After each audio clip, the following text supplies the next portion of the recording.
What's up everyone, Vitaly here, and in this video I want to talk to you about the results of what can happen when you start promoting your different online business assets together. So here's a quick example that shares what I'm talking about.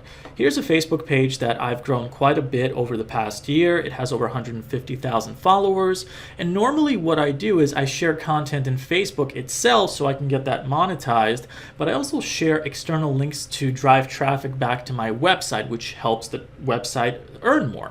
But what I'm also doing and started doing recently is I began sharing links to my YouTube channel that I'm also trying to grow for this business, The Nature Seeker. And here's a quick example of that. So here's a video that I posted on YouTube, and my YouTube channel is not growing nearly as fast as my Facebook page is, and I want to try to help it grow a little bit. So I'm using my Facebook asset to drive traffic to my YouTube videos to increase the view count, to help the monetization efforts in YouTube get started, to get more followers, to kind of jumpstart the algorithm in YouTube to start looking at my YouTube content more. Now, listen, maybe the content here is not that good, maybe the keyword is not that good, maybe the stars aren't aligned, but the point is you can still and should send traffic from other areas, other platforms, to help other platforms that you're trying to grow actually grow, like in this case. And so here's an example. You can see this huge spike that's been going on because this video that I posted a few weeks ago, I mean, single-digit views every single day coming in. It's just not doing that good.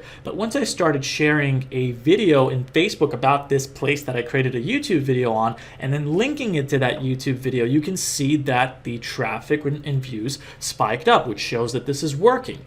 So this is not a substitute for just, making one or two YouTube videos on your page or on your YouTube channel and then just kind of expecting to drive traffic from one source and then expecting your YouTube channel to grow. You should still be creating new content within YouTube, but this is just an extra driving force as a supplement that you can use to help build your online business further. So that's what I recommend doing. Another example of that could be if you have an email list, you can send your email list broadcast to send them to your YouTube channel, maybe to your Facebook page, whatever social media platform or online business asset you're trying to grow, because that extra surge of traffic can help that business or that part of your business grow further. And this is just a small example of that. So that's what I wanted to talk to you about in this video. If you don't have any particular online business asset ready, maybe you don't have some kind of good email list, maybe you don't have a Facebook page with a large following, maybe you don't have a YouTube channel, you're basically starting at nothing.